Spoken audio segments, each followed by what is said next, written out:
There are seasons in your life where silence becomes deafening, not because nothing is happening, but because everything is shifting in the invisible.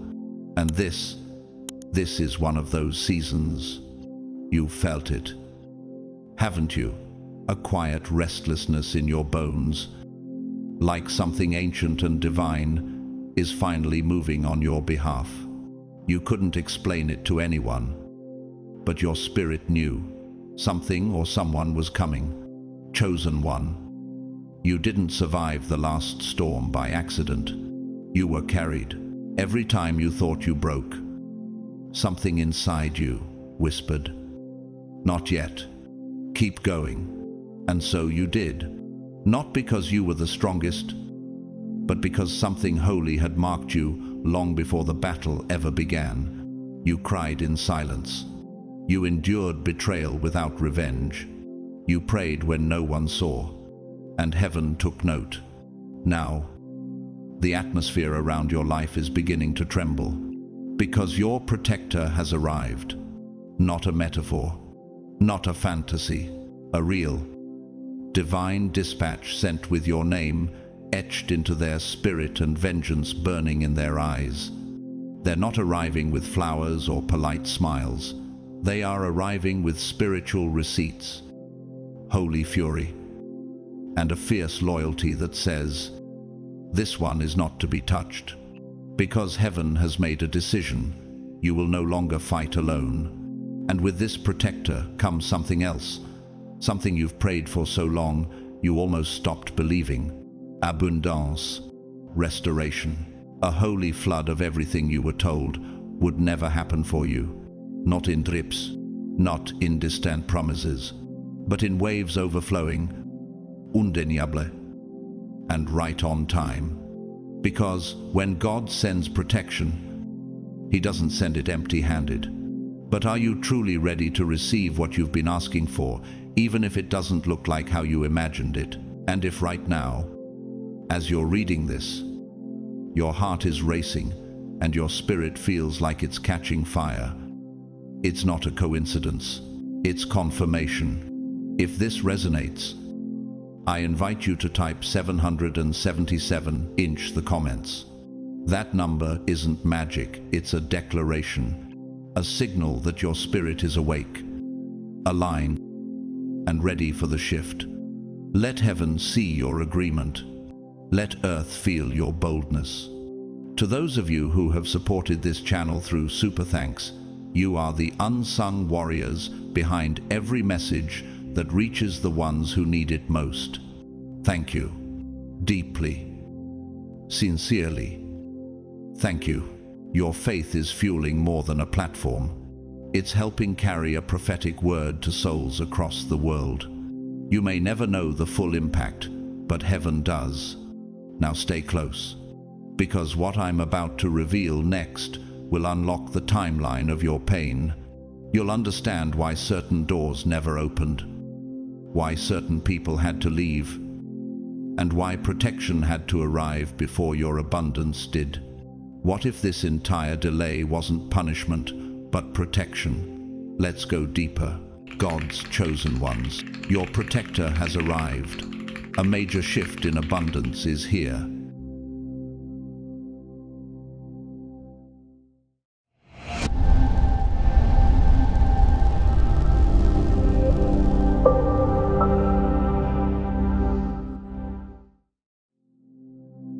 No weapon formed against you shall prosper, not because the battles won't come, but because the war was already decided in your favor before the first strike.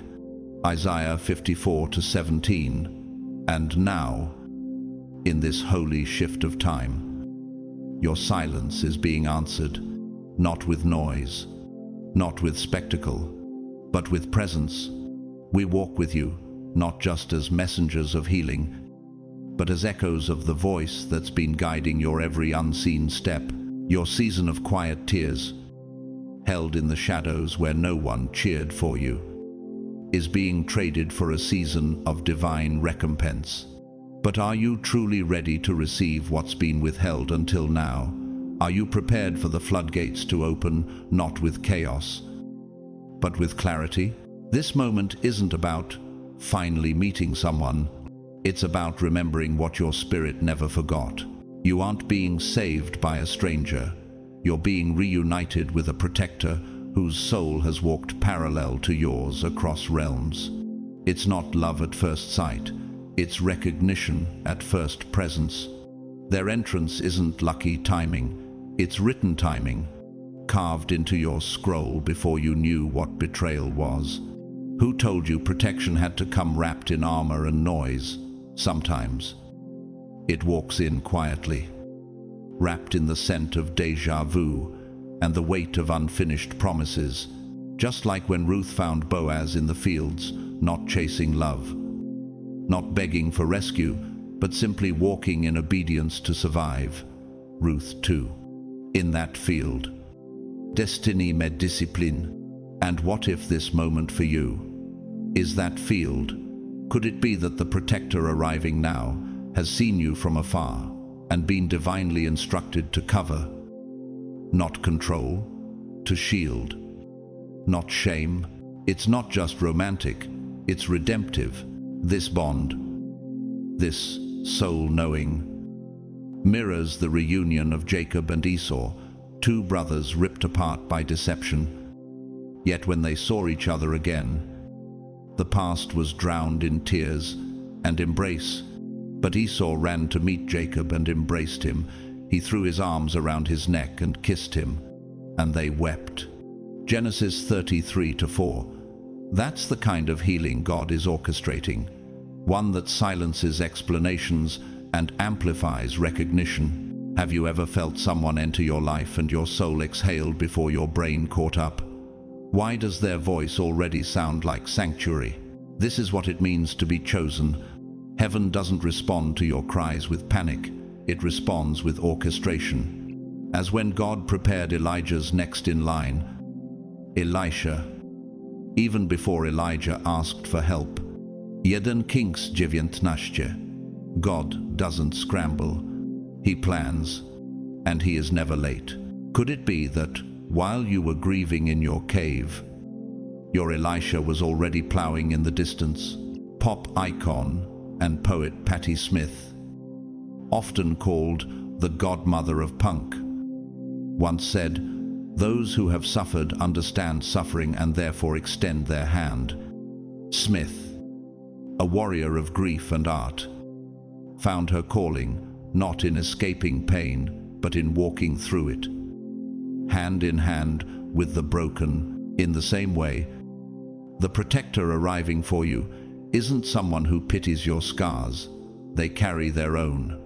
This isn't rescue, it's reunion. So what if your deepest protection comes from someone who knows what it's like to survive the fire and still smell like hope? A few months ago, Lena, a pediatric trauma nurse, returned to work after losing her husband in a car accident. Everyone expected her to fall apart, but one day, she looked into the eyes of a child who had lost everything in a house fire, and in that moment, she wasn't a nurse. She was a soul that remembered. The bond formed between them was silent, but unbreakable. Could it be that your protector is someone who has been rehearsing how to hold you long before you ever fell? And not all stories need words. When Daichi, a quiet gardener in Hokkaido, found a stray dog beaten and abandoned near a frozen creek, he took it in without hesitation. He didn't name it or speak to it often, but every day, the dog sat beside him, guarding as he planted. Some forms of protection arrive not to speak, but to stay. Is it possible that divine protection looks more like consistent presence than grand promises? The loyalty of wolves, who return to the same mate year after year, bonded not by appearance but by purpose. Picture the constancy of mountains, unmoved by seasons, yet providing silent shelter to every storm-beaten traveler. And consider how sunflowers always face the sun, even on the darkest days, turning not because of instruction, but instinct. That is the kind of bond your soul has been aching for. One that doesn't just find you, it remembers you. And even when you don't recognize them yet, your spirit does. That's why your heart starts racing when they're near. Why your inner guard lowers without your permission. Why you feel more seen in one glance from them than in 100 conversations with others. Isaiah 46:10 reminds you that God declares the end from the beginning. This isn't new, it's just newly arriving. Can you feel it? Can you sense that your life is no longer a waiting room but a crossing point? Some bonds are not formed, they are remembered. The ones forged in unseen realms do not arrive with grand entrances or smooth explanations. They reappear when the fullness of time matures into divine alignment. And this moment now is that threshold. You didn't just meet them, you remembered them. You recognized a soul that once walked with yours through dimensions no human eye could witness. Could this be why their presence doesn't spark excitement but peace, doesn't stir fantasy but clarity? It is like Ruth, who refused to leave Naomi even when every natural reason screamed otherwise. She uttered those eternal words, "Where you go, I will go, and where you stay, I will stay." Ruth 1:6. It wasn't logic, it was legacy. The one now entering your life carries that same sacred vow. They're not just here to stand by you, they are here to war for what heaven has hidden inside you. Why did they take so long to come? Not because they didn't care, but because divine timing is protected by spiritual law. Would you have been able to recognize them if they came too early? Would you have trusted them? Or mistaken them for just another mirage? You had to walk alone. That loneliness wasn't punishment, it was purification. It burned off illusion and exposed imitation, like Job, whose friends turned into accusers and whose grief became their gossip. You too were abandoned by those who once claimed to love you. Job 16:20. What if your isolation wasn't empty, but sacred? What if every silence was heaven's way of clearing the stage for the one truly assigned to your defense? Before gold can shine, it must be thrown into fire. And you learned in that fire what couldn't be taught in safe places. The betrayal wasn't random, it was a classroom. You learned to hear God's whisper when all others fell silent. You discovered who honored your soul and who only lingered near your spotlight. Isn't it strange how much you now value presence over performance, loyalty over loudness? Only now, as the refining fire cools and your spirit glows with holy resilience, can your protector appear? Because had they come earlier, you might have mistaken their strength for control, their discernment for criticism. But now, now, you can see the weight they carry is not for show, it's for shielding. Do you feel the shift in the atmosphere already? Does your spirit know someone is on the way?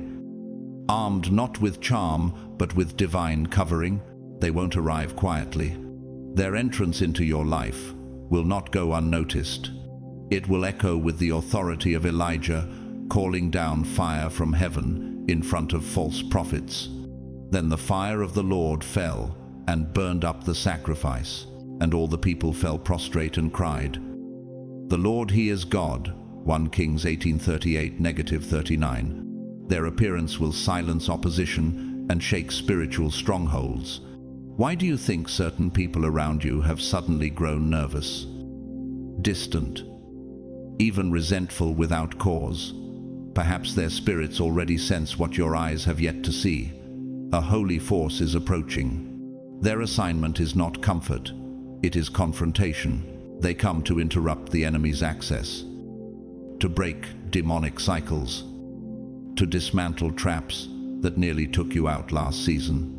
Their authority doesn't come from eloquence or status, but from heaven's mantle. And that's why darkness grows uneasy before them, not because of who they are, but because of who sent them. World-renowned Cardinal Robert Serra once said, The most powerful man in the world is the one who kneels in silence before God. He was speaking of spiritual power that cannot be bought or displayed. That's the kind of protector coming for you. One who walks in silent thunder. One who has been forged in battles you'll never hear about, but whose scars speak the language of spiritual dominion. 2 years ago, Marcus, a former special ops soldier turned trauma counselor, met a teenage boy in a juvenile facility. The boy had trust issues so deep, no therapist could reach him. But Marcus didn't talk much. He showed up every week, without fail, with a chessboard. One day, the boy broke down in tears and said, "You didn't fix me. You made me feel safe."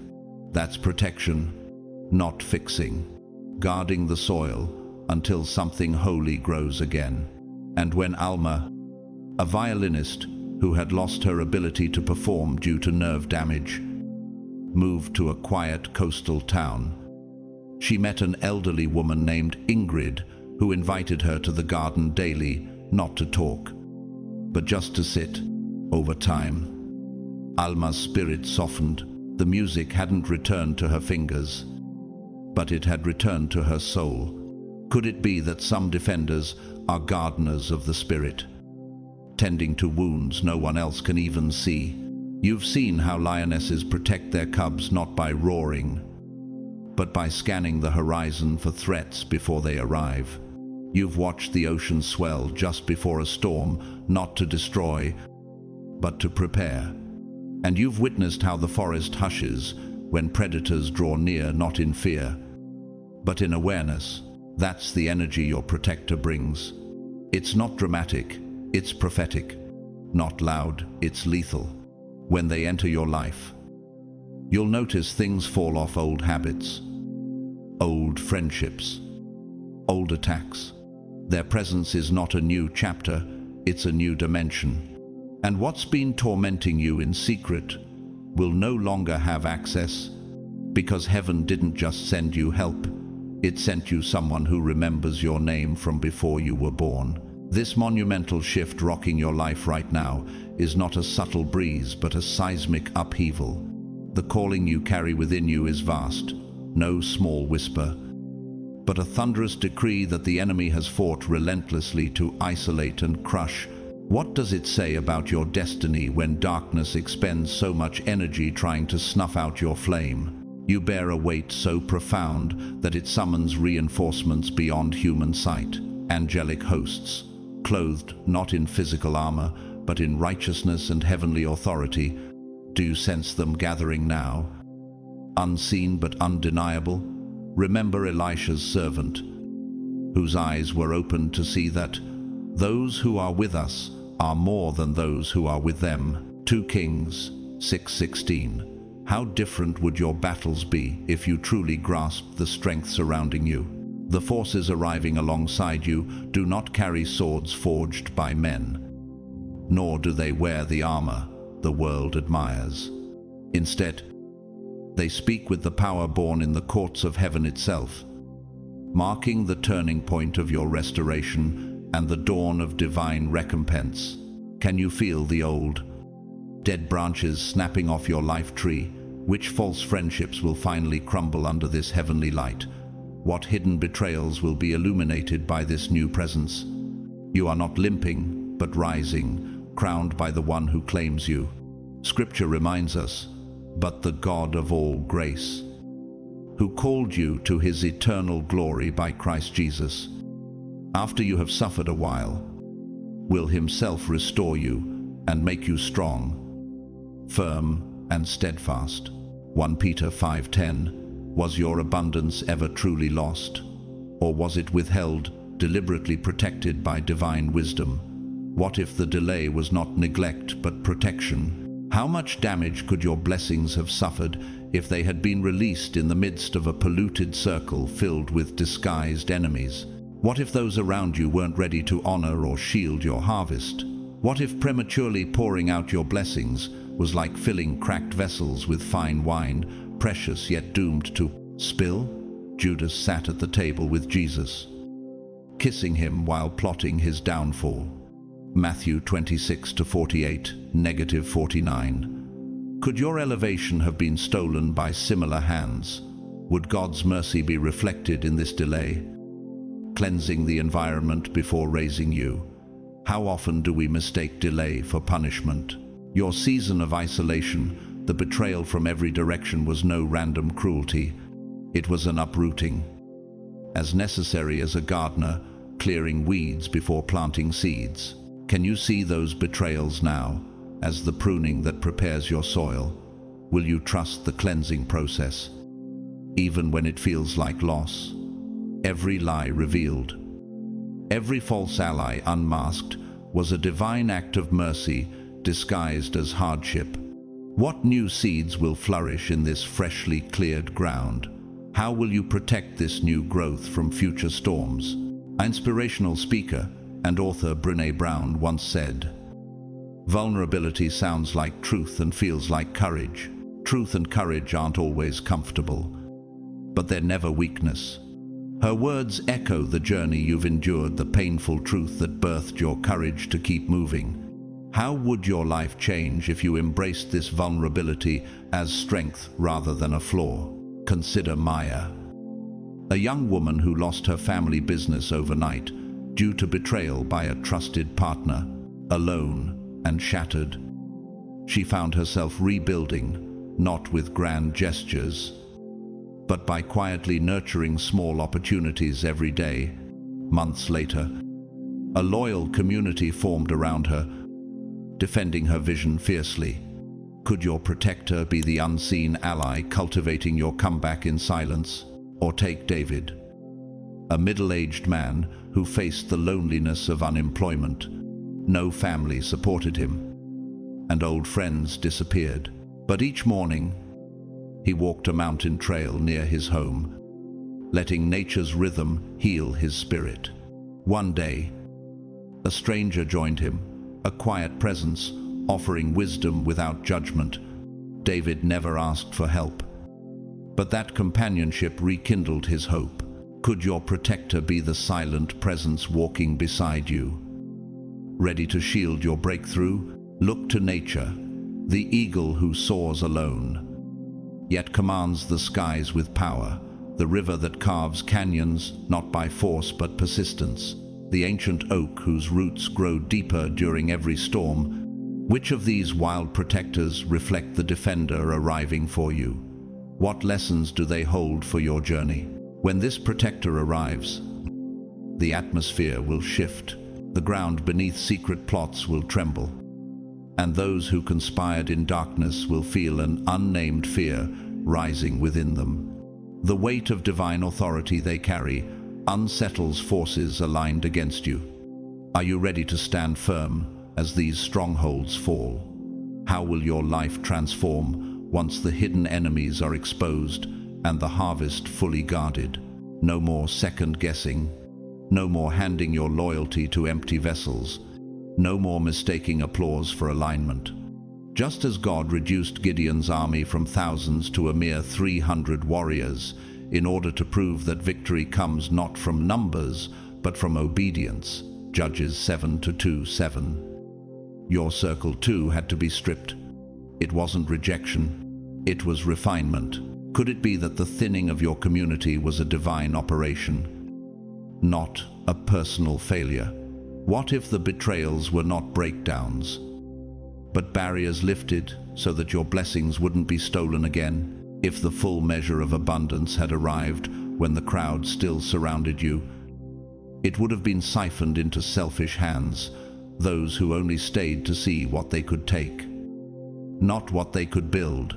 You would have found yourself pouring sacred oil into leaky jars, emotionally manipulated into serving those who smiled while secretly resenting your glow. Haven't you already paid the price for misplaced loyalty? Haven't you already watched those you defended become the ones who betrayed? It was never about you being unprepared. You were ready long before you even knew it. The delay wasn't heaven's rejection, it was heaven's protection. God wasn't just preserving the gift, He was preserving the giver. Now, after the unveiling, after the pruning, after the false ones have revealed themselves by their fruit, your blessing can find you unimpeded. Will you be ready to receive it without apology? Will you be bold enough to enjoy it without guilt? The coast is clear. The parasites have been exposed. You're no longer tethered to those who would sabotage your promise. What's about to unfold is not random luck. It's divine repayment with heavenly interest. Every silent night you cried and didn't retaliate. Every time you kept your hands clean when others played dirty. Every act of pure love in a world flooded with counterfeit, that ledger has been recorded, and heaven is settling the accounts, as Scripture declares. He will repay them for their deeds and destroy them for their wickedness. The Lord our God will destroy them. Psalm Tishaim, Ve'arba, Isarim, V'shalosh. And again, you prepare a table before me in the presence of my enemies. Psalm Asrim, V'shlosh, Chamesh. This is not just restoration, it's revelation. Those who gloated in your dark season will now be seated as spectators to your elevation. Can you imagine the moment when everything you planted in pain begins to bloom in glory? Pope Benedict XVI once remarked, "The world offers you comfort, but you were not made for comfort. You were made for greatness." His words speak directly to you now. You were never meant to blend in or coast. Your path was forged in fire for a reason. You were made to rise. A few years ago, Elena, a visual artist in Spain, submitted her life's work to a gallery she deeply admired. The curator praised her, promised an exhibit, then ghosted her later, showcasing another artist who had copied her style. Elena stayed silent. She didn't retaliate. Instead, she kept creating. Last year, a world-renowned collector stumbled upon her work and offered her a full exhibition in Paris. The same curator reached out again, this time begging for a partnership. Could your reward be waiting in the hands of someone who has never heard your name but has been divinely assigned to honor it? And then there's Omar Akiet, self-taught coder from Morocco, who was constantly overlooked in his corporate job. While others claimed his ideas as their own, he quietly built an app in his free time. One day, a tech investor searching for unique talent found his work online. Today, Omar leads a startup that's revolutionizing education in underserved communities. How many blessings have been circling your orbit, just waiting for the right moment to land without interference? Think of the desert barren for years until rain comes. And within days, it bursts into color. Picture the volcano dormant, silent until it erupts with unstoppable force, shaping entire landscapes. Watch the falcon, circling in solitude unseen. But when it strikes, it does not miss. Which force of nature reflects your current transition? What power have you been holding back that's about to erupt? The delays are over. The interference has been removed. The defender walking beside you now doesn't play by the manipulated laws others once used to stall your rise. They walk in divine legality, authorized by heaven, armed with spiritual jurisdiction. What once slowed you down cannot touch you now. Will you walk forward with confidence, knowing what's yours can no longer be stolen? Or will you hesitate one last time when your throne is finally ready? They do not come draped in the silk of fake diplomacy, nor do they bow to the fragile comfort of appearances. They come clothed in spiritual fire, moving under a higher command that does not tolerate shadows. Their loyalty is to truth, not to illusion. Their compass points to righteousness, not convenience. Those who once tried to crush your spirit moved like ghosts, smiling in daylight and slithering in the dark. What power did they really have? If all they could wield was subtle cruelty behind your back? How many times did you feel the sting of betrayal wrapped in a compliment? How many rooms held people who applauded your downfall behind toothless grins? They weaponized your goodness. They twisted your mercy into a trap. If you remained silent, they spread false narratives in your absence. If you defended yourself, they twisted your fire into instability. The spiritual codes they used against you were dressed in false holiness, misused verses, fake forgiveness, emotional gaslighting disguised as peacekeeping. It was Delilah all over again, smiling softly as she waited for Samson's guard to drop. When Delilah saw that he had told her everything, she sent word to the rulers. Having put him to sleep on her lap, she called for someone to shave off the 7 braids of his hair. Judges 16, 18, 19. Could it be that some of the people who claimed to love you were assigned to disarm you? You fought clean. You fought with honor. You believed in fairness, but they fought to win dirty, and God saw it all. That's why your defender does not come to play by corrupted rules. They do not come to maintain unjust peace. They come to uproot lies that have masqueraded as grace. Can you feel the atmosphere change already? Can you sense that something holy is finally standing between you and the tactics of the wicked? This one, your defender, was forged, not born into softness. They come from the fire, like Deborah, who rose as both prophetess and warrior when men grew timid and oppression thickened the land. Judges 4:4-10. She did not wait for permission. She answered, heaven's command. So too does your protector move, not with apology, but with authority. They are not here to be liked. They are not here to preserve social order. They are here to answer divine justice. And if the room gets uncomfortable when they speak, it means they've hit the stronghold. Can you stand beside them when they confront what you were told to tolerate? Will you allow truth to be louder than appearances? Pastor and author A.W.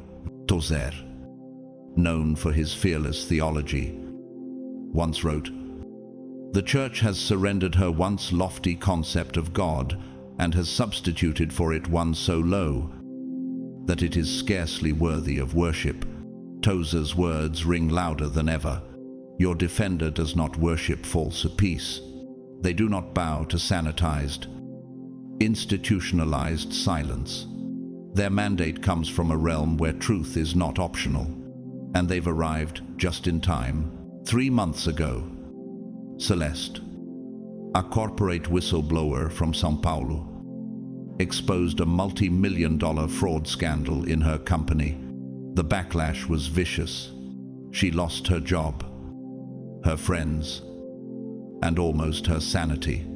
But the court eventually ruled in her favor, and her act of boldness helped change labor policies across Brazil.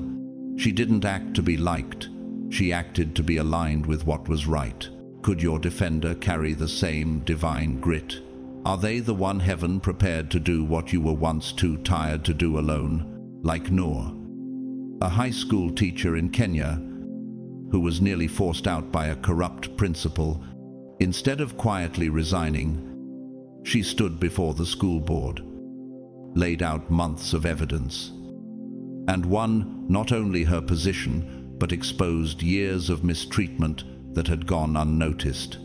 Students who once feared speaking up now chant her name as courage. What if your defender is the voice you never had, shouting what you once had to whisper? And even creation affirms this kind of justice. The lion doesn't ask permission to roar, it roars when territory is threatened. The lightning doesn't whisper before it strikes, it splits the sky to announce a shift. The earthquake doesn't apologize for its shaking, it simply rearranges everything. Which force of nature is breaking through your life right now? Which truth are you finally brave enough to let destroy the lies? The spiritual codes once used to silence you, codes that demanded you turn the other cheek, even in the face of cruelty, are being broken. Not to incite revenge, but to release truth. Peter, once afraid, once denying, stood boldly on the day of Pentecost. Then Peter stood up with the 11, raised his voice, and addressed the crowd. "Let all Israel be assured of this: God has made this Jesus, whom you crucified, both Lord and Messiah." Acts 2:14. Sancha Luke. The same Spirit that filled Peter now fuels your defender. Will you allow them to speak, or will you shrink to protect the comfort of those who never protected you? Their role is not to soothe, it's to expose. Not to blend in, but to cleanse. They are not bound by your enemy's moral facade. And when they speak, the room may tremble, but so will the chains. Your defender carries that same untamed flame, the boldness to declare truth even when it fractures fragile alliances. The force to dismantle systems designed to contain you, and the divine authority to dismantle false narratives, no matter who clings to them. Their words do not tremble, and their arrival does not whisper. You are no longer in a season of survival, you are in the hour of confrontation. The timing could not be more exact. As the lies thin like smoke, and the masks peel like old skin, truth now has space to thunder. What if everything that tried to crush you was merely setting the stage for truth to roar unfiltered? What if your vindication had to be delayed so it could be seen? Your defender doesn't just confront shadows, they confront giants, just as David ran toward Goliath, not with trembling hands, but with holy defiance, declaring, "You come to me with a sword and spear, but I come to you in the name of the Lord of hosts." 1 Samuel 17:45. So too does this advocate now rise, charging directly into the strongholds that assumed you were weak. Pray. Their presence will not be hidden. Their actions will not be polite. And the confrontation they bring will not merely challenge what stood against you, it will shake its foundations. This is the hour where secrets are dragged into the sun. Those who plotted in corners, twisting your story into a weapon, will not merely be whispered about. They will be exposed in the light of truth they cannot manipulate. How long did they think their control over the narrative would last? How many times did you see the truth and remain silent because the cost of speaking seemed too high? That season is over. This is not the time for quiet victories or private salvations. This is the time for public restoration. The damage done to you was loud, so your restoration will be louder, just as Mordecai was paraded through the streets, honored by the very man who schemed to destroy him. Esther 6:11. So too will your enemies be forced to witness the rising of your name, your voice, your calling. And it won't be fueled by vengeance, it will be orchestrated by justice. For it is written, "For the Lord loves justice, he will not forsake his faithful ones." Wrongdoers will be completely destroyed, the offspring of the wicked will perish. Psalm Shaloshim, Vesheba, Esserim, Veshemona. This is not personal revenge, it is divine rebalancing. Heaven has measured your tears, tracked your endurance, recorded your loyalty, and it has responded, not with silence, but with a roaring advocate who will not rest until the scales tilt in your favor. What if some of your delays weren't about time, but about loyalty, not to others, but to yourself? Were you loyal to the identity God stamped onto your soul before your bones were ever formed? The unseen realm wasn't observing your public performance. It wasn't watching how loudly you prayed or how well you fit into sanctified circles. It was watching something far rarer, something eternal. It was watching whether you would compromise your essence when pressure made it easy. Would you shrink your voice so others wouldn't be threatened by your clarity? Would you dim your radiance so their darkness wouldn't feel exposed? Public speaker and human rights lawyer Brian Stevenson, founder of the Equal Justice Initiative, once said, We cannot create justice without getting close to places where injustice persists. He didn't change the world from a safe distance. He confronted systems head-on, knowing full well that real peace is built through uncomfortable truth. Your defender carries this same DNA, not afraid to get close to where the injustice lives, not afraid to disrupt the comfortable chaos around you. Months ago, Ezra, a young therapist in Toronto, was quietly pressured by his clinic to stop offering trauma counseling to undocumented clients. The board claimed it was too risky. Ezra refused. He left the clinic and opened a community-funded mental health center in a church basement. Today, hundreds receive care because one person refused to dilute his convictions for convenience. Could your defender be the one who chooses risk over reputation, truth over titles? And Leah, a seamstress from the outskirts of Athens, lived her life surrounded by people who constantly mocked her faith. Yet she refused to let her light dim. One day, she was asked to create garments for a renowned spiritual retreat. The same people who ridiculed her now wear her work with pride. Why?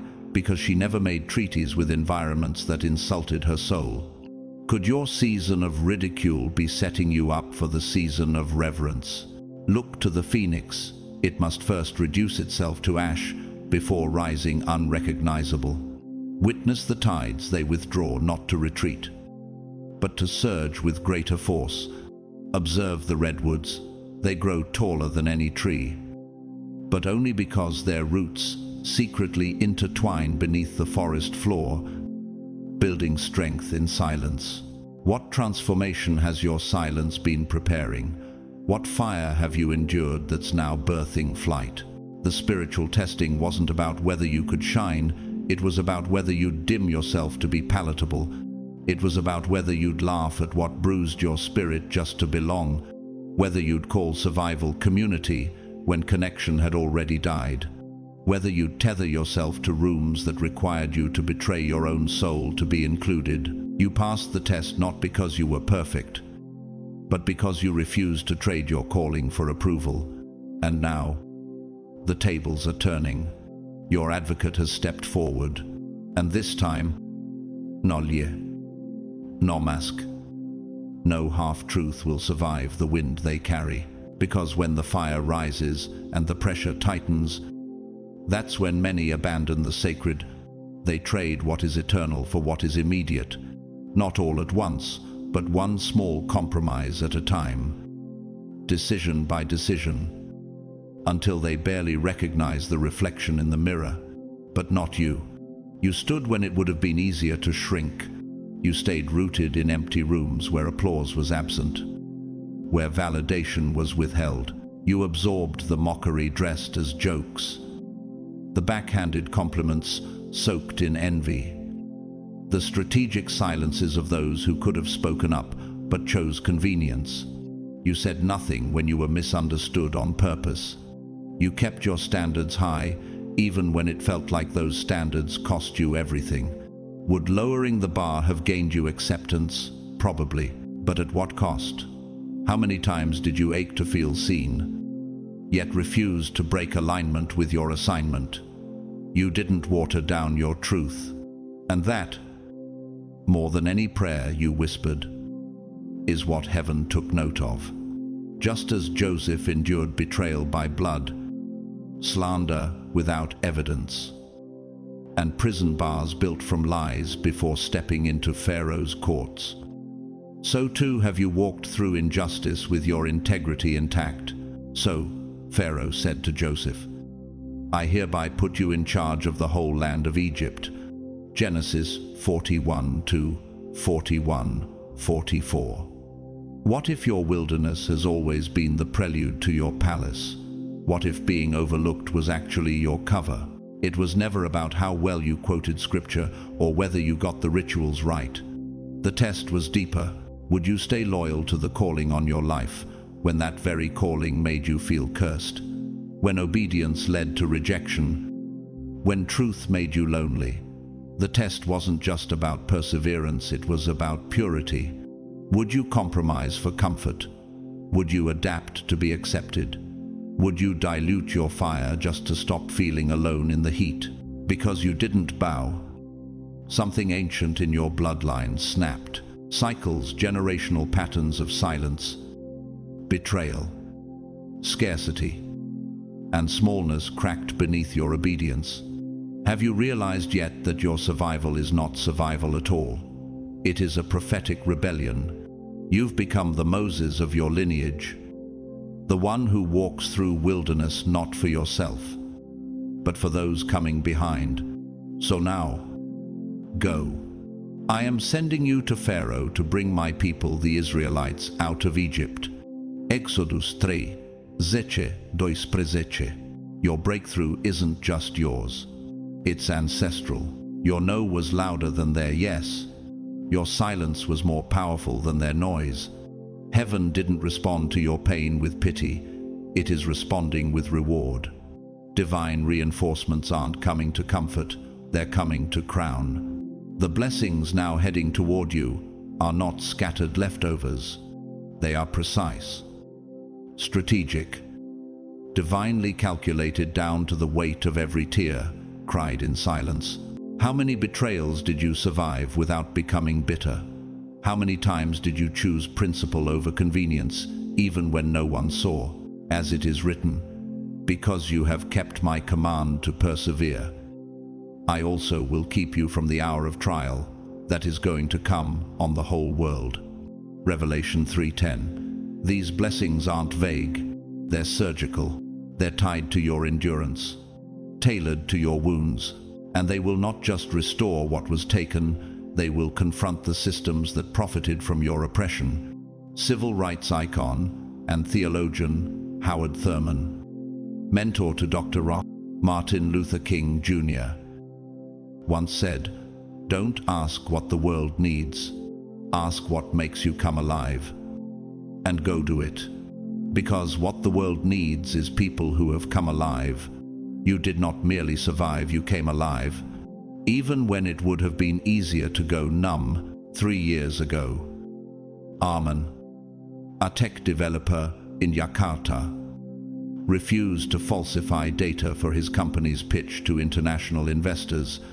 His honesty cost him the project and his job, but months later, a competitor company hired him to lead a global transparency initiative.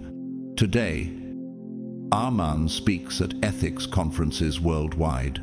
Could your past integrity be the seed of your future influence? And then there's Gianna, a single mother and former ballet dancer in Buenos Aires, who left the stage to raise her daughter after her husband abandoned them. She was mocked for wasting her talent.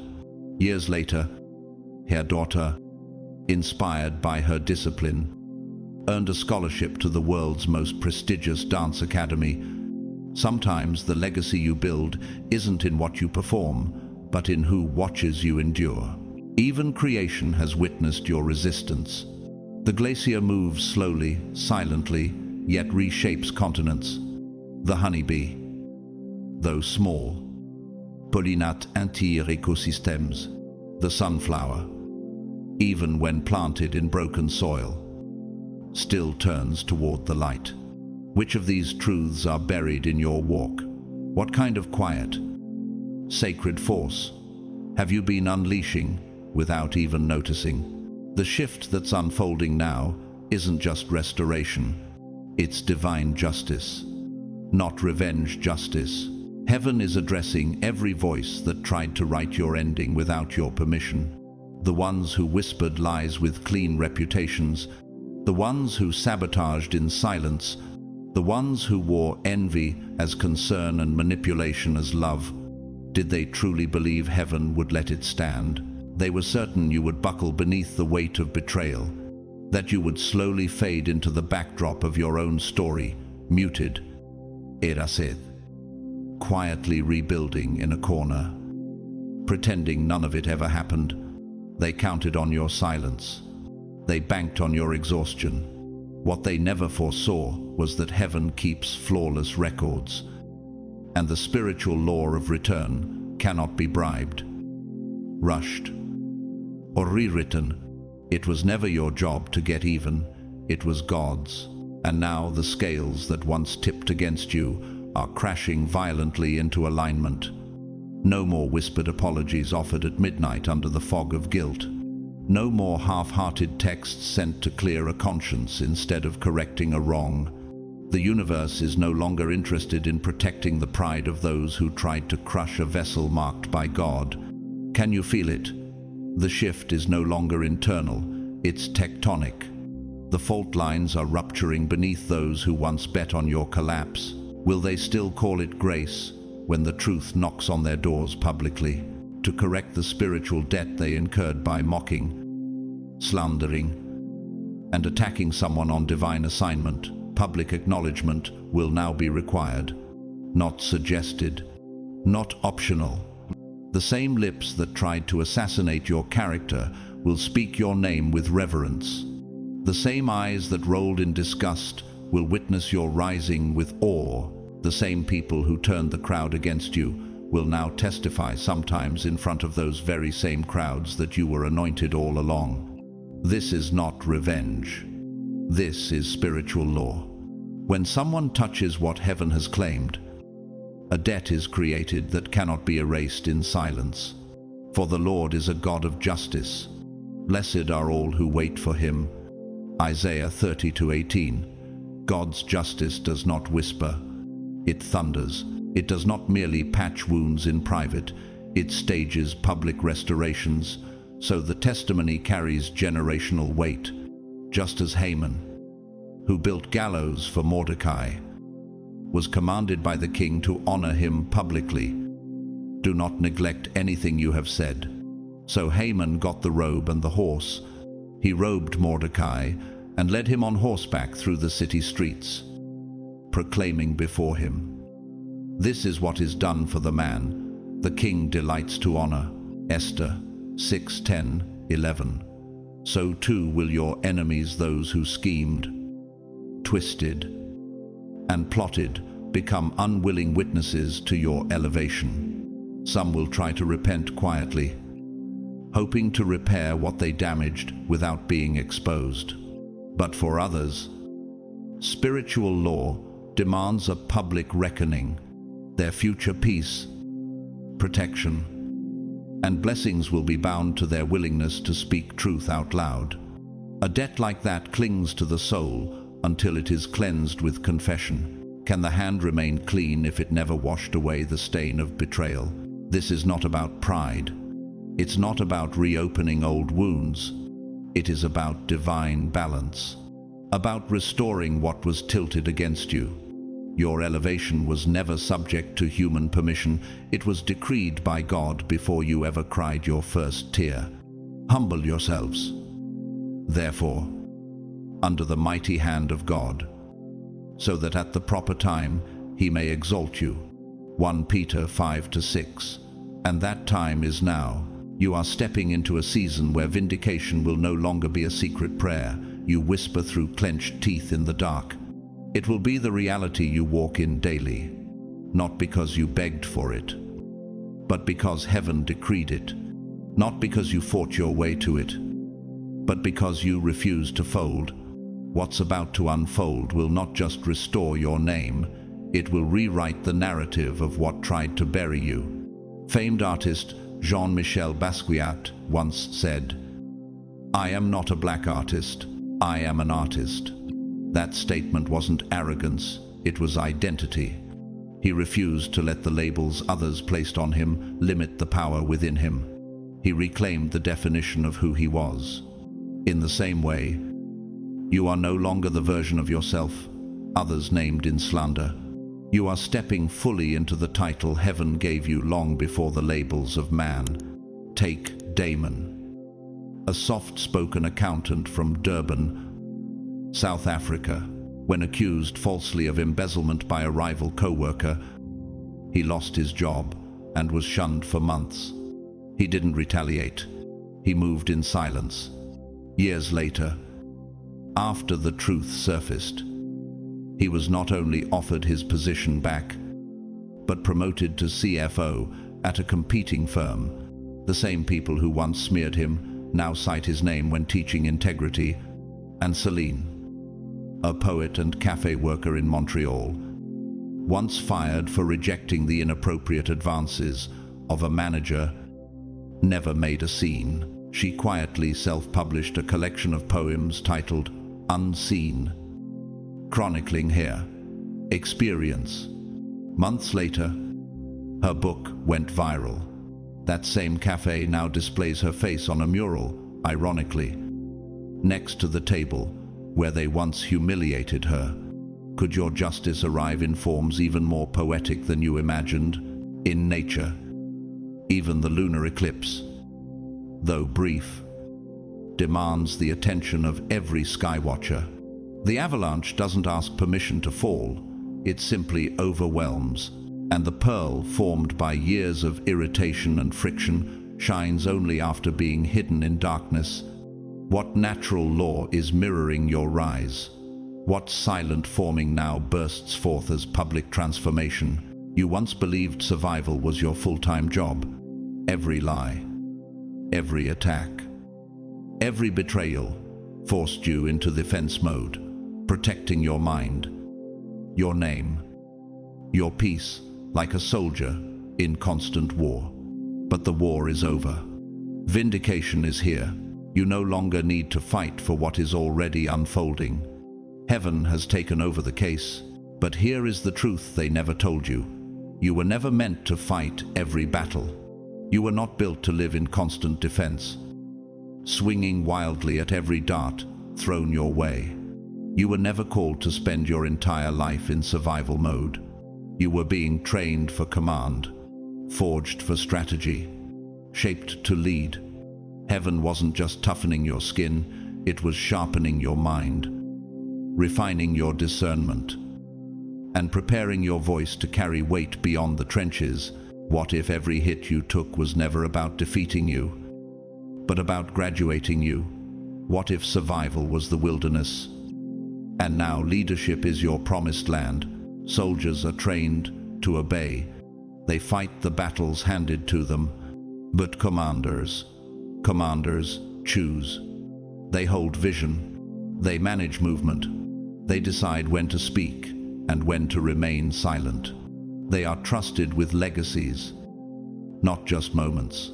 Could it be that your weariness wasn't weakness, but the result of functioning below your divine rank for far too long? Yes, you endured seasons in the mud, bloodied, betrayed, exhausted fighting battles that felt deeply personal.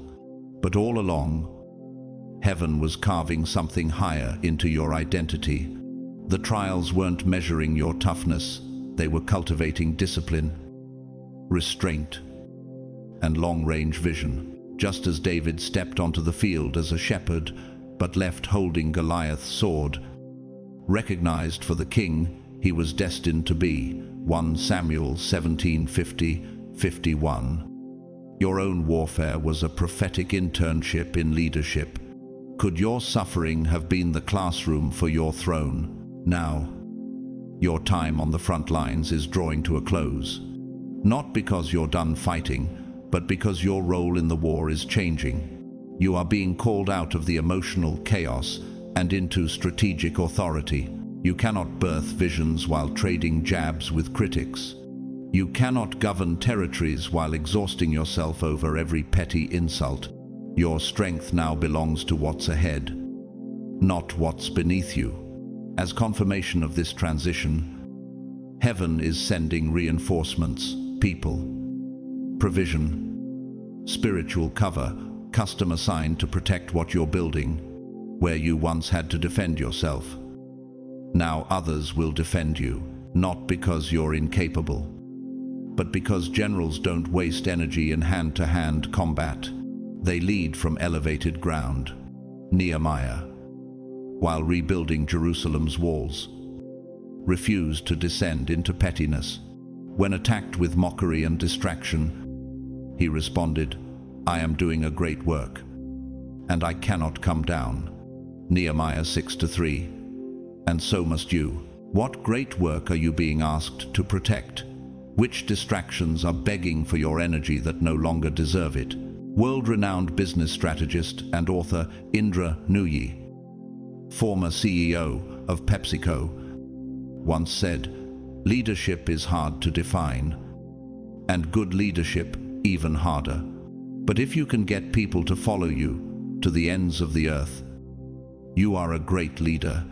You are not merely surviving anymore, you are stepping into the kind of leadership that shifts atmospheres, the kind that causes others to rise just by being near your clarity. Just last year, Lucien, a young urban planner in Ghana, was constantly shut down in meetings for proposing green infrastructure in flood-prone communities. Tired of defending himself, he stopped arguing and started building a prototype in a neglected neighborhood.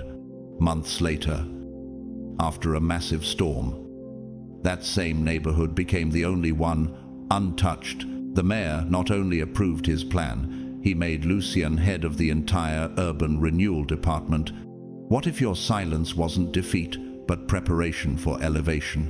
Or Amara, a Syrian refugee who opened a modest bakery in Jordan.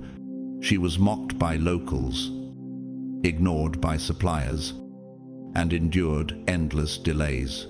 Instead of retaliating, she focused on her recipes and served every customer with grace.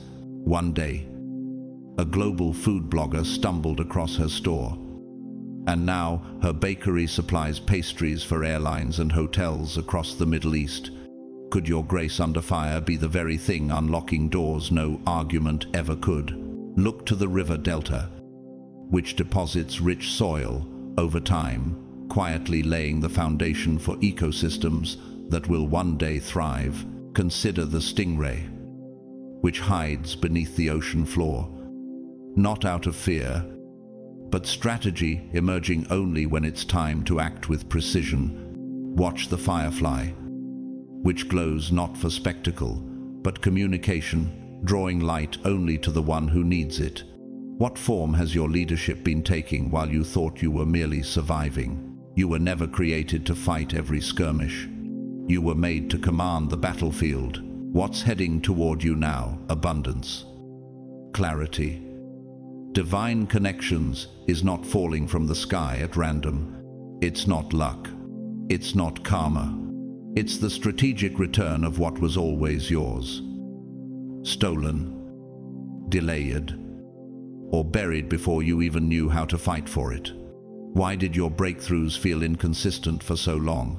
Why did favor appear briefly, only to slip away?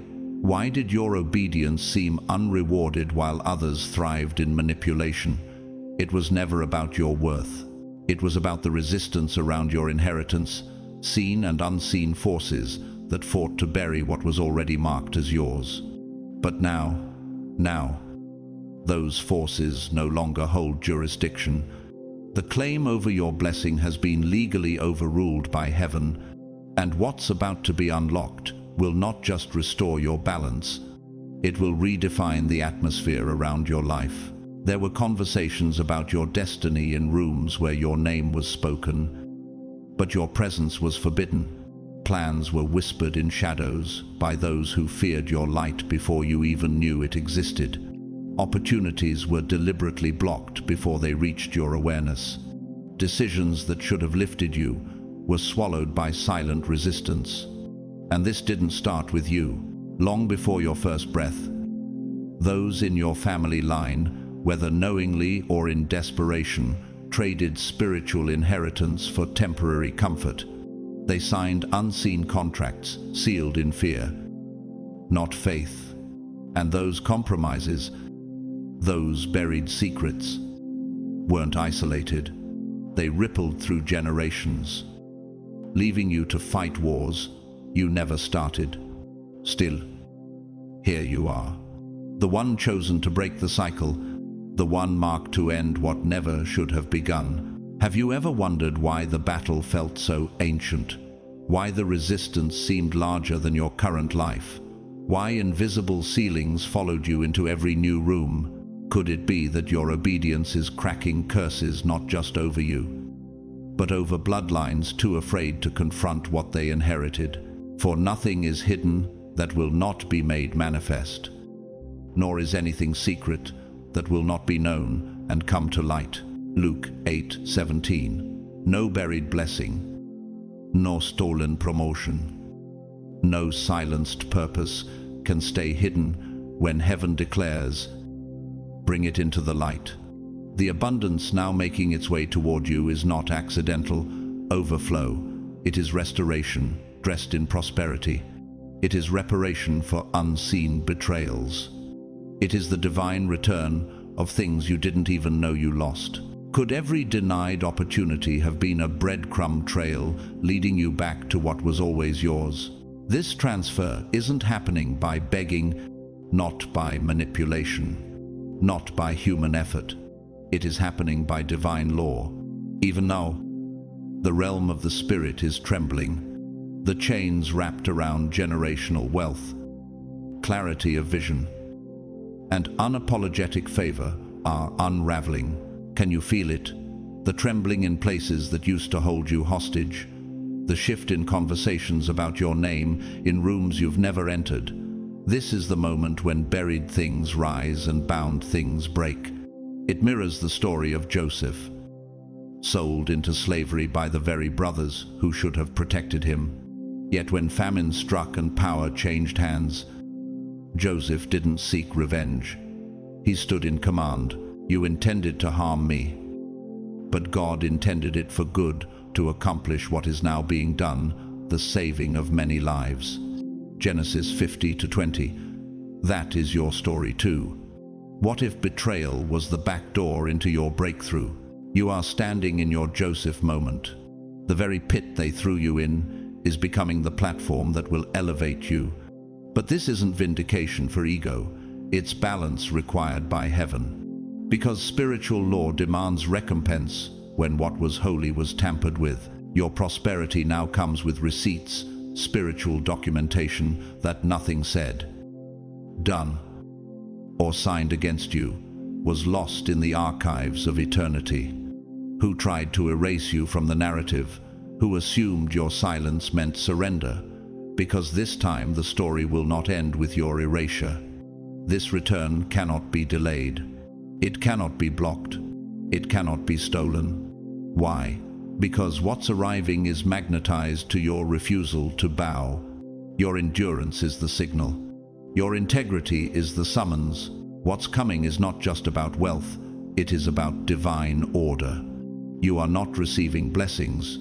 You are reclaiming an inheritance. What if your breakthrough is less about money and more about justice? Spiritual resistance didn't target you randomly. It wasn't petty envy or shallow sabotage. It was ancient, targeted, tactical. Most people walk through life unaware that their struggle is a shadow of someone else's compromise. But you felt it. You've carried weight that didn't begin with you. Have you questioned why your efforts felt disproportionately blocked? Why peace seemed so hard to maintain? Could it be that what opposes you is tied to agreements made in darkness generations before you even breathed? Renowned author and researcher, Dr. Gabor Mate, known for his work on trauma and ancestral healing, said, "We are not only responsible for what we do, but for what we allow ourselves to become in response to what was done to us." You didn't become bitter, you became holy fire. You became healing. Last year, Layla, an architect from Istanbul, discovered that her grandfather had refused an award decades ago to protect his business from political backlash. That choice buried generations of favor when Layla unknowingly applied for the same award and won. It restored not only her career, but her family's public honor. Could you be recovering things your ancestors lost out of fear? And Noah, a quiet postal worker in Peru, lived his life in obscurity. After his passing, a journal was found full of prophetic dreams written over 40 years. Many of them described events that later happened in his community, his family. Once overlooked, is now honored by spiritual leaders across the region. Could your legacy already be forming right where the world expected nothing? Nature has always known how to reclaim the hidden. The Arctic tundra, though frozen, stores seeds that bloom after decades of stillness. The eagle, whose wings stretch farther than storms, often soars above turbulence, not to escape, but to wait until the sky clears, and the cave crystal, forming in silence over centuries, finally emerges in sacred light only when the atmosphere is ready. What's been forming beneath your surface? What ancient seed has heaven been guarding until now? This isn't about revenge. This is about divine restitution. You are not just stepping into blessings. You are being returned to the storyline you were always meant to live. Invisible hands once pulled, invisible strings, orchestrating delay, confusion, and sabotage around your destiny. Spiritual contracts made in darkness some generations before your birth wrapped chains around your relationships, finances, confidence, and clarity like vines, tightening with every step forward. Every time you reached for breakthrough, the bridge crumbled just before you crossed. Doors creaked open in promise, only to vanish like mirages. When you drew near, you began to wonder, am I cursed? Am I imagining this? But your discernment wasn't paranoia, it was prophecy. You were contending not with petty emotions, but with the hierarchy of hell itself. For we wrestle not against flesh and blood, but against principalities, powers, rulers of darkness, and spiritual wickedness in high places. Ephesians 6:12. The war you were in was real. The resistance wasn't proof of weakness, it was proof of how disruptive your destiny truly is. But here's what the enemy never expected you to discover. No curse is eternal. No spiritual contract lasts beyond heaven's decree. Every binding word, every hex and soul-level vow carries an expiration date written not in ink, but in eternity. Just as God told Abraham that Israel's captivity in Egypt would last 400 years and not a day more, Genesis 15:13-14. So too were the covenants forged to cage your calling, bound to timelines they could never extend. Could it be that the very systems designed to bind you have now reached their divine deadline? The expiration has arrived. The spiritual clock has struck. The defender sent to walk beside you now is not random, they are confirmation. Their presence is proof that the hidden chains are broken, that the conditions once forged to keep you small have been obliterated by the fire of divine justice.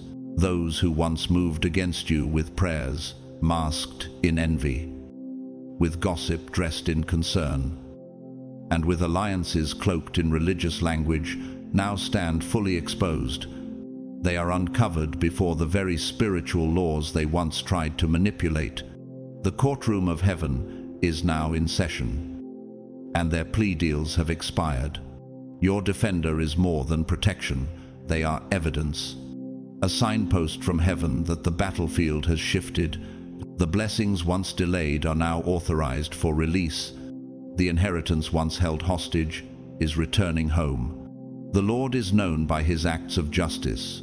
The wicked are ensnared by the work of their hands.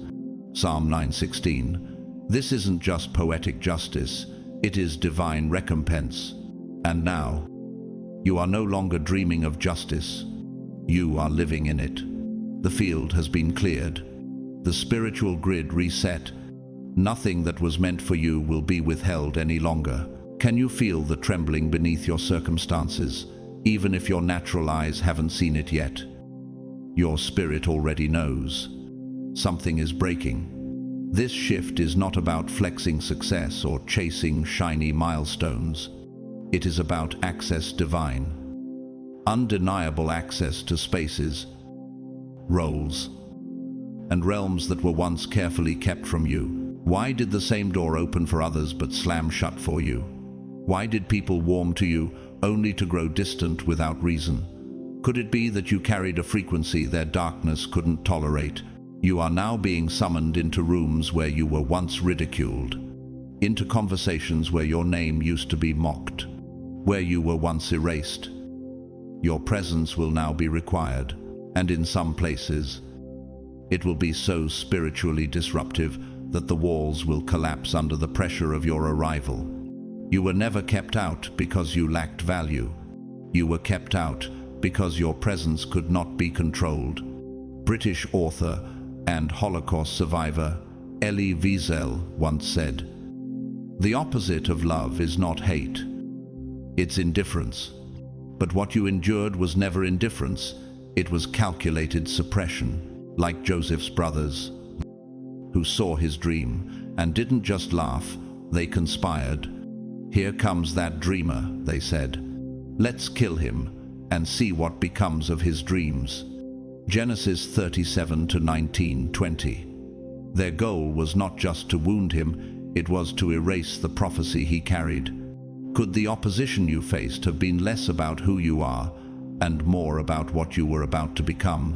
Cyrus, a music producer in Nairobi, was shut out of the industry by senior executives who feared his innovation. They blacklisted his name quietly. But when a global music platform found his underground tracks online, they signed him directly. Now, those same executives are requesting meetings with him, and he decides who gets in the room. Sabrina, an environmental scientist in Quebec, was told her climate proposals were too ambitious. Funders pulled out, and colleagues distanced themselves. She kept working. Her data later helped a neighboring country avoid ecological disaster. Now her name is cited in global forums, proof that what's dismissed today becomes critical tomorrow. Even nature witnesses the return of the hidden, the magma chamber, unseen and silent for centuries. One day erupts and reshapes geography. The aurora borealis, invisible in sunlight, only appears when darkness gives way to revelation. The desert flower, buried beneath scorched sand, only blooms when touched by rain, and when it does, it floods the landscape in unexpected color. What has been dormant in your life, waiting, pressed down, is now preparing to erupt, illuminate, and bloom. They told you to stay small, to stay silent, to obey their comfort zones. And for a time, it felt like they succeeded, like their systems were too entrenched to penetrate. But heaven never needed their doors to open. It only needed the right moment to rearrange the architecture entirely. See, I have placed before you an open door that no one can shut. Revelation 3-8. And that door, it is not gently creaking open, it is swinging wide. There's a trembling now in the places that once rejected you, not from your presence alone, but from a shift they can neither reverse nor regulate. What once operated under invisible codes of exclusion, favoritism, elitism, spiritual fear has now been overridden. The gatekeeping systems are malfunctioning. What changed? You did. And when you step in now, they won't just see you. They'll feel you. Your spirit walks into the room before your body. Your name no longer arrives as a whisper, but as a sound wave of legacy, carrying the weight of divine instruction. How does it feel when the very soil that once spit you out must now make room for your roots? What happens when silence becomes thunder and stillness becomes strategy? This is not about vindication alone. This is divine recalibration, not revenge, realignment. You are no longer the outsider knocking. You are the door. Your presence will now determine the atmosphere, much like Esther. elevated from an orphaned exile to the Queen of Persia for such a time as this. Esther 4:14. You too have been positioned in high places, not for comfort, but for confrontation, for transformation, and no old rumor, alliance, or locked chamber can block what God has spoken over you. Their rejection became your preparation, and their slander became your syllabus. They once tried to reduce your worth to silence, misunderstanding your stillness as surrender. But tell me, how many hurricanes swirl in perfect silence before they strike? How many revolutions began with the quiet refusal to comply? Did they ever ask why you didn't clap back? Or did they assume your restraint meant fear? You knew better. You didn't react because you knew your identity wasn't up for debate. British-American poet and artist Khalil Gibran once wrote, "The silence of the envious is too loud." And how many times did you hear that silence when you entered rooms where your excellence made others squirm? You discerned spiritual agendas behind their smiles. But you chose wisdom. You chose silence, not submission. Strategy, not suppression. Jesus himself, when standing before Pilate and the crowd, said nothing. Fulfilling the prophecy, he was oppressed and afflicted, yet he opened not his mouth, like a lamb led to slaughter. Isaiah 53:7. You mirrored this holy stillness, not because you were weak, but because your assignment was weighty. You refused to waste sacred energy on cheap distractions. Shanice, a corporate executive in Toronto, was passed over 4 times for promotion by those who said she wasn't team material. They whispered about her drive, questioned her silence, and undermined her presence in subtle ways. She never retaliated. She built, and one day, she was offered a global lead role by the board themselves. Without applying, they'd been watching her all along. Luis, a filmmaker in Madrid, was told to water down his message to get studio backing. He refused. His silent defiance cost him funding until one of his short films caught global fire online. Now, his vision is fully financed, and the ones who once pressured him, they're attending his screenings. Nature knows what silence means. The deep-sea whale, traveling alone in soundless frequency, still commands migration routes. The snow leopard, silent and unseen, leaves prints that redefine the ecosystem. The tide, quiet and inevitable, reshapes entire coastlines without warning. What looks still is often surging underneath. So you waited. You withheld your sword. You stood still while the court of heaven gathered its evidence. And now the verdict is in. Your silence was not weakness, it was wisdom. While they were orchestrating rumors, you were being refined. While they were building cases, you were being prepared to carry crowns. The time for silence is coming to a close. A divine voice is now rising, not from your own mouth, but from the defender God has sent to speak for you. This force isn't coming to ask for clarity or request apologies. They're coming to speak truth with divine weight. In the very rooms where your name was mishandled, they will declare it with reverence. Tell me, what will it feel like to see the lies collapse under the authority you never had to fight for? What will it be like when you realize that every battle you didn't fight was actually being handled by a higher courtroom? Can you sense the raw building in your favor? Because your silence, once misunderstood, is now a signal to heaven that you passed the test. Be still and know that I am God. Psalm 46:10. You obeyed that call, and now the heavens are obeying the call to lift you. It wasn't rage that sustained you. It was restraint. It wasn't passivity. It was prophecy. You knew, deep in your bones, that the same God who once declared, The Lord will fight for you. You need only to be still. Exodus 14:14. Had not forgotten his word. And now the stillness has ended. The fulfillment has arrived. What you held back in silence, heaven is now unleashing in power, not as retaliation, but as righteous correction. Can you feel the air shift? Do you sense the spiritual current turning in your favor? Those who once saw your silence as submission will soon see it for what it truly was: indestructible strength, divine patience, and unshakable authority. You didn't retaliate not because you were powerless, but because you were waiting on power greater than yours. And now, the tables haven't just turned. The entire game has changed, reset by a force that does not negotiate with injustice. Your voice, once stifled and subdued, is about to reverberate across spaces where your name was once smeared. Your story will now be told, not with distortion, but with clarity and honor.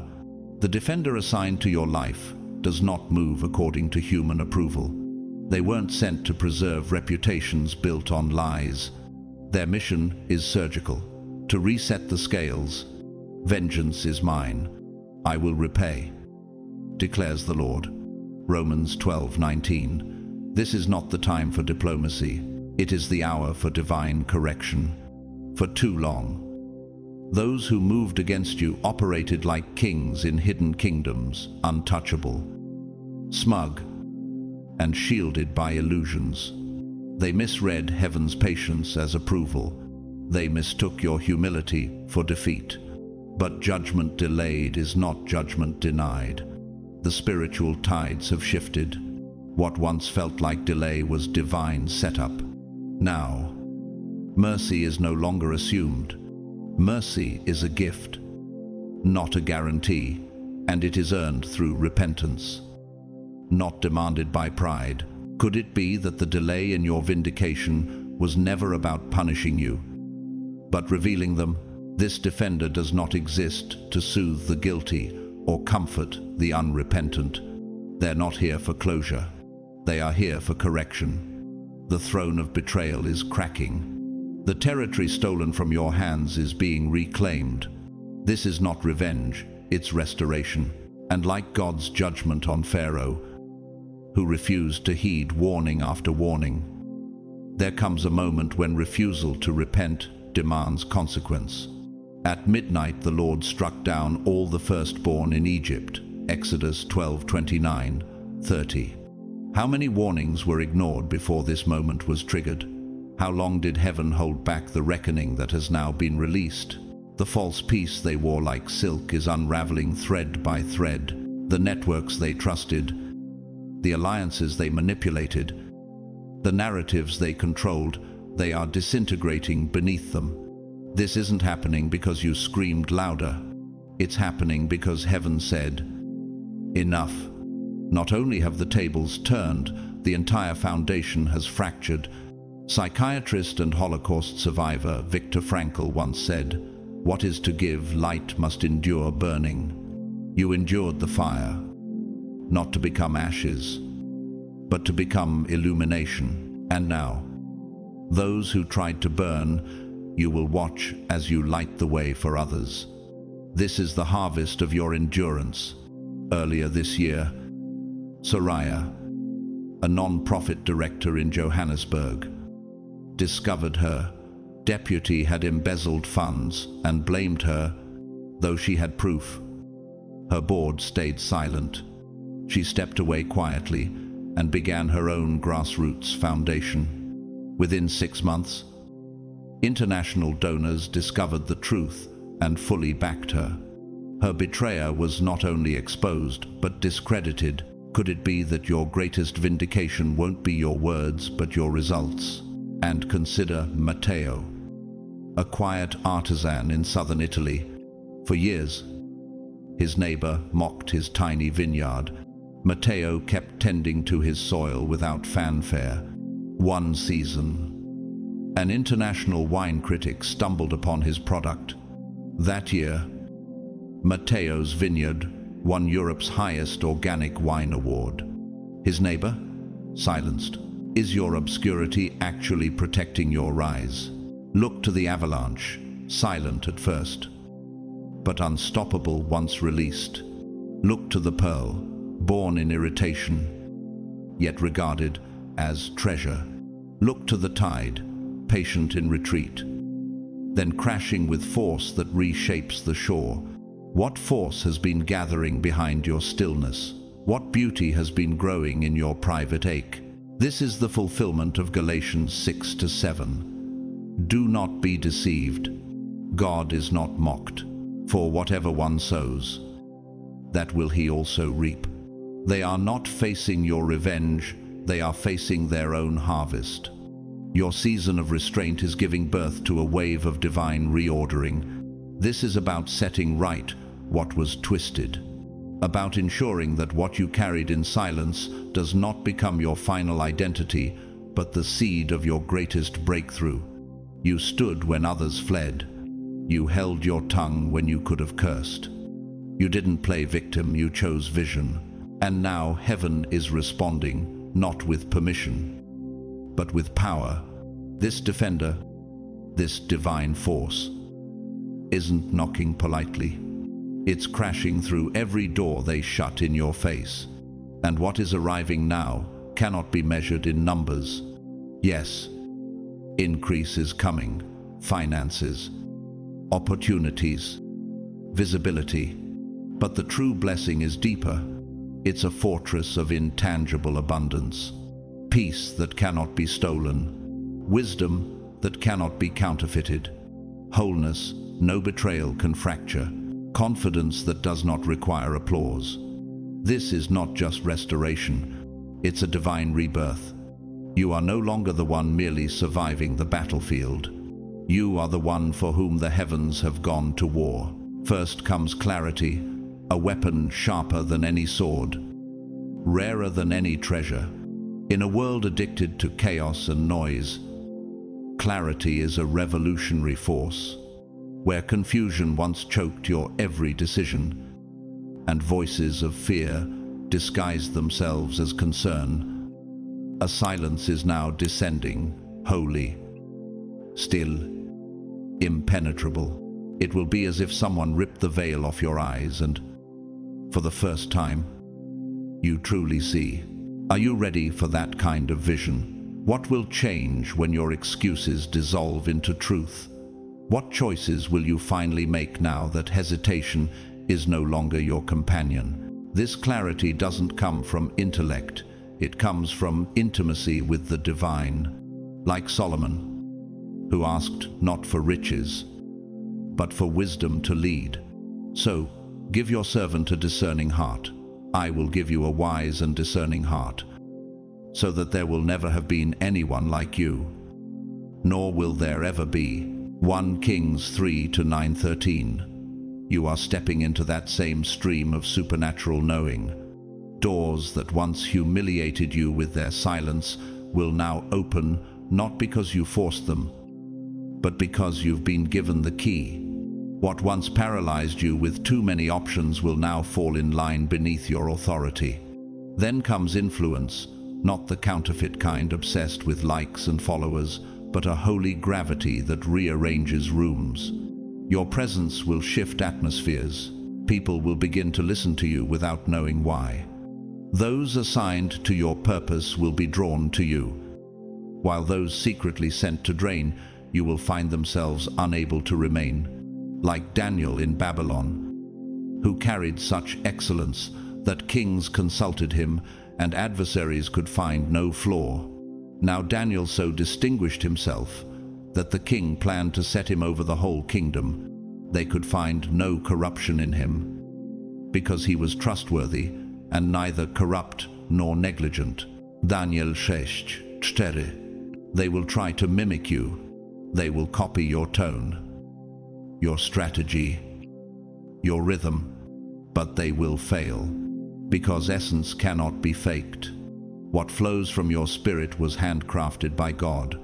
Your authority doesn't come from resume or recognition, it comes from alignment with heaven's decree. You are stepping into spiritual dominion, like Joshua, who was told by God, "Every place that the sole of your foot will tread upon, I have given to you." Joshua 1-3. So too are you being handed territory, they said, you'd never claim. You will walk into environments that once rejected you and feel no fear. Spiritual forces that once circled you will scatter like mist under the morning sun. They'll try to challenge your rise, but it will be like trying to swim against a tide too strong to resist. Futile, exhausting, inevitable. Will you believe that you are no longer walking in circles but in conquest? And finally, divine immunity, not just protection, but preemption. A covering so complete that every trap meant to ensnare you is exposed before it reaches you. Every weapon formed against you returns to sender, powerless and humiliated. But the Lord is faithful, and He will strengthen you and protect you from the evil one. 2 Thessalonians 3-3. Why will nothing stick?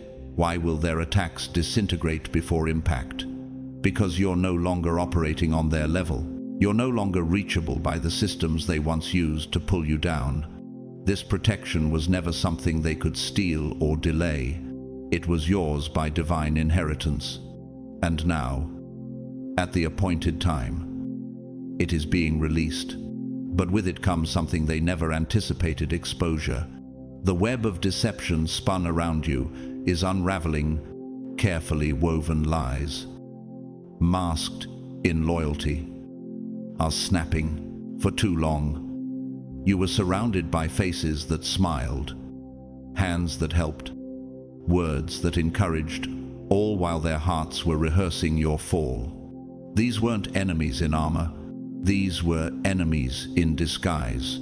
They didn't strike directly. They waited, watched, plotted quietly under the mask of familiarity.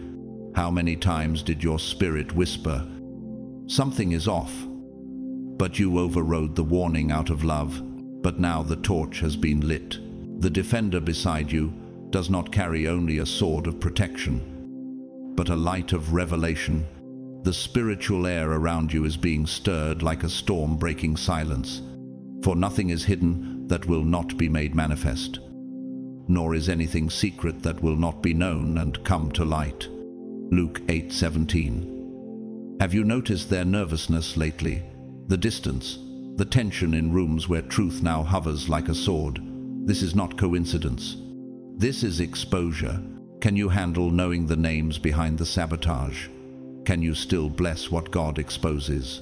Activist and author Malala Yousafzai, who survived an assassination attempt and rose to global influence, once said, "When the whole world is silent, even one voice becomes powerful."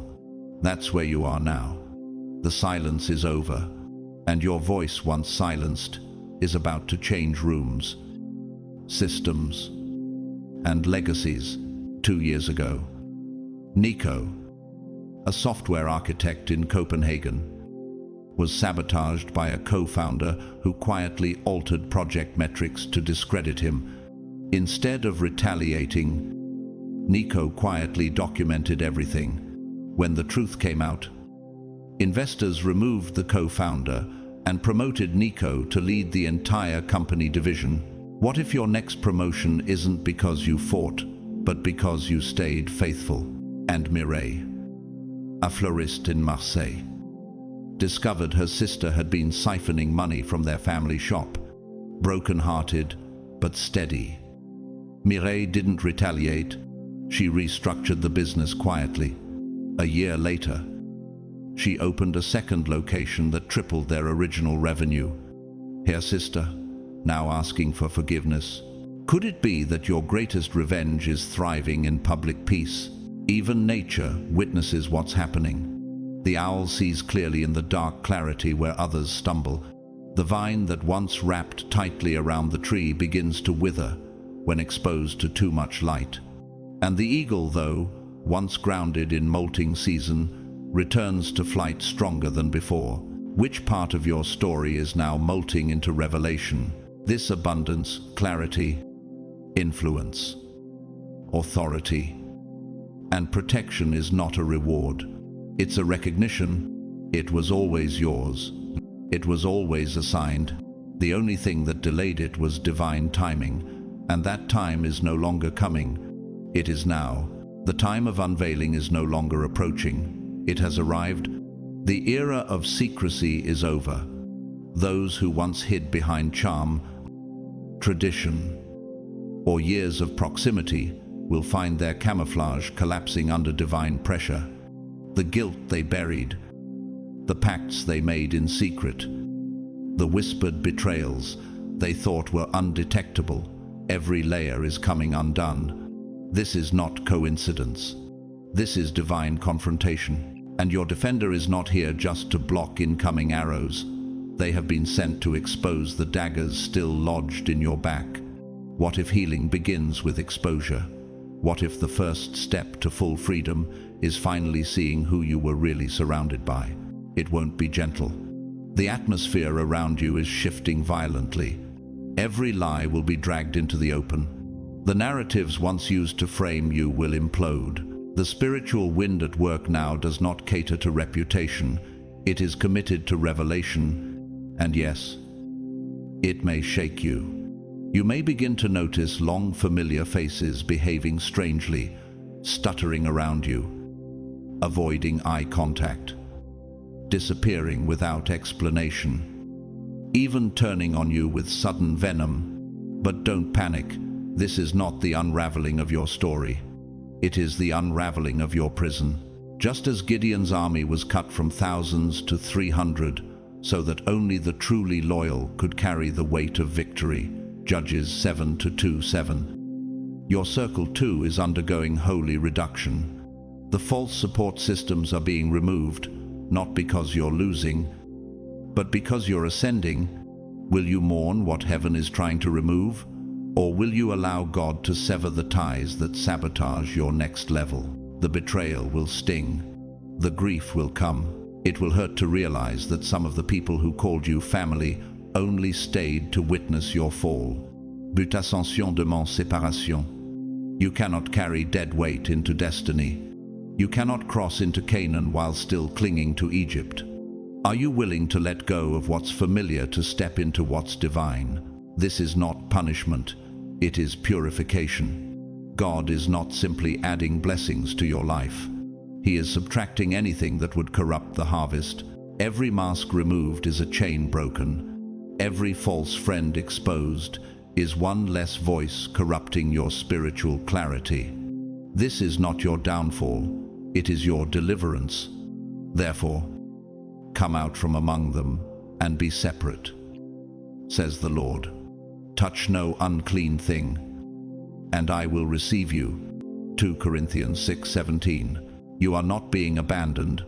You are being promoted. Elevation does not always look like celebration. Sometimes it looks like isolation. Are you strong enough to endure the solitude of obedience before the crowd of recognition arrives? As you rise, you will see the patterns more clearly.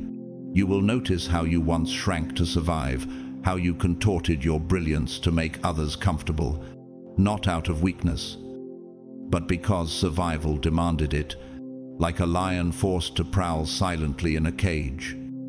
You adapted to confinement while waiting for the door to swing open. And now, it has. This is not just the arrival of your protector, it is the activation of your final form. You are no longer walking through life hidden in camouflage. The cocoon has split. The old armor, once necessary, is falling away. The true version of you, the one forged in the fires of heartbreak, betrayal, and loneliness, is stepping forward. This isn't a glow-up, it's a divine unveiling, the kind only God can complete. Being confident of this, that he who began a good work in you will carry it on to completion. Philippians 1-6. What's awakening inside you now is a force so raw, so untamed, It will be unrecognizable to those who only ever saw the domesticated version of you. They knew the version of you filtered through trauma and people-pleasing. They never met the lion. They mistook your stillness for surrender, your patience for passivity. But this form, this final embodiment, it is strategy without striving, authority without arrogance, fire without fury. Author and speaker, Lisa Bevere. Known for her work empowering women in spiritual warfare, once declared, "God is not looking for people who will play nice. He's looking for warriors who will not back down." You were never meant to blend in. You were born to rise disruptively, unapologetically. 2 years ago, Jamila, a conflict mediator in Cairo, discovered her closest friend had been leaking her confidential strategies to political rivals. She wept, not just for the betrayal, but because she had ignored her own discernment. Instead of retaliating, she withdrew, rebuilt, and re-emerged stronger. Today, her name is synonymous with integrity across the region. Could your current heartbreak be preparing the world to finally meet the unfiltered version of you? And Leo, a freelance chef in Buenos Aires, was publicly sabotaged by a former mentor during a television cooking competition. Instead of crumbling, he honored the pressure. A week later, a Michelin star restaurant offered him a position based on how he handled the chaos. The snake sheds its skin, not to die, but to expand. The volcano erupts, not in rage, but to release pressure and form new land. The butterfly does not fear breaking its cocoon. It must. Which part of you must now tear to release what's been waiting inside? This is not just a new season, it's a new species of you. And the world is about to witness a version of you so aligned, so pure, so anointed, that no one from your past will recognize it, and they're not supposed to. You've outgrown their expectations. This is no longer about growth, it's divine takeover. You're not inching forward in recovery. You're ascending with fire in your steps and prophecy in your bones. What if every heartbreak was never meant to break you, but build the exact muscles you'd need to rule? What if every delay wasn't denial, but orchestration? That's what's unfolding now. Like David, anointed while still forgotten by his father. You were chosen before you were recognized. So Samuel took the horn of oil and anointed him. 1 Samuel 16:13. You've been carrying kingly oil in caves, and now it's time to reign. The defender beside you doesn't just protect, they disrupt. Their presence ensures no shadow survives. No weapon formed against you shall prosper. Isaiah 54:17. That promise is now a force in your life. Have you noticed how certain doors now open without force? How people once against you are suddenly silent? That's divine rearrangement. You're not begging to be seen anymore. You are the moment. Your voice isn't seeking permission, it's moving atmospheres. Like David facing Goliath. Your courage was never human-made. It was heaven-breathed. So what territory are you ready to claim now that fear is gone? Who do you become when you no longer shrink? Ye Shettu, author and former monk, once said, "Your new life will cost you your old one." And that's exactly what's happening. You're shedding the skin of survival, the masks, the silence, the bending to belong. You're walking into rooms with the kind of clarity that unsettles illusions and exposes false alliances. Caleb, a designer in Seoul, quit his long-term job under manipulative leadership to launch his dream brand. In 48 hours, he sold out his first line. Why? He stopped negotiating his gift.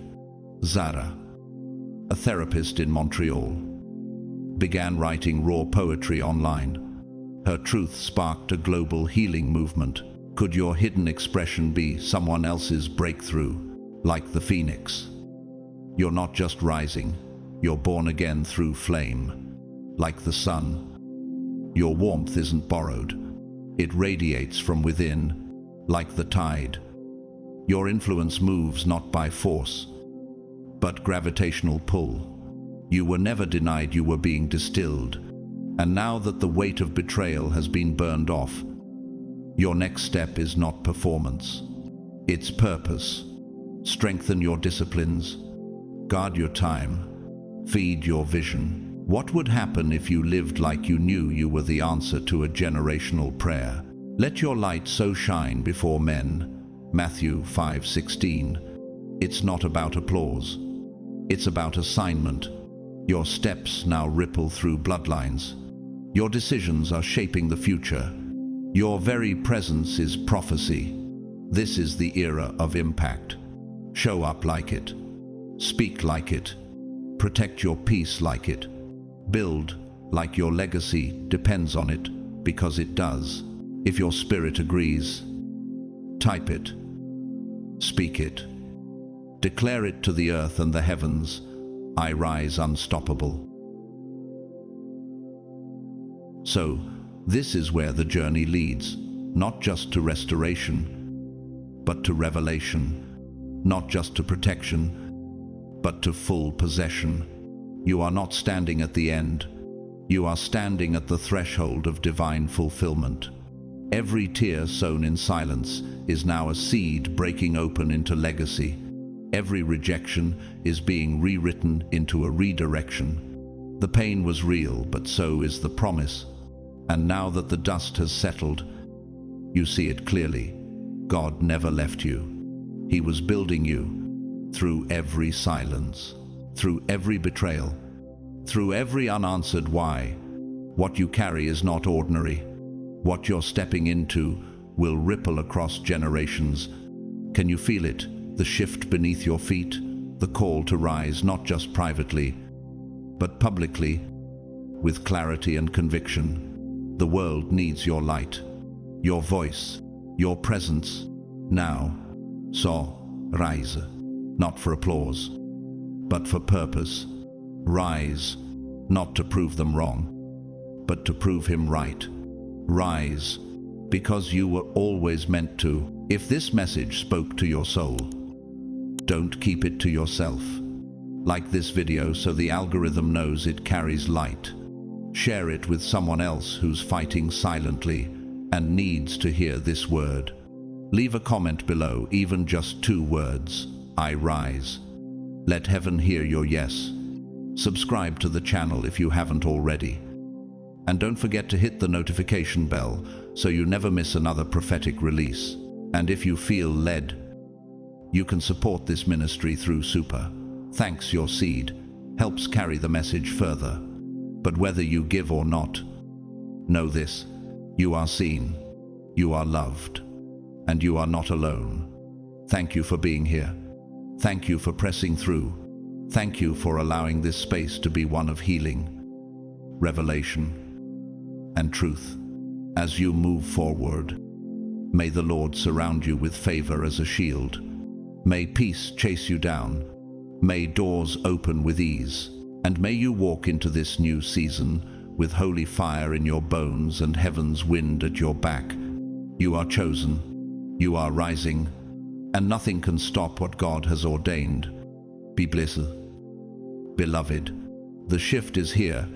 Now walk it out.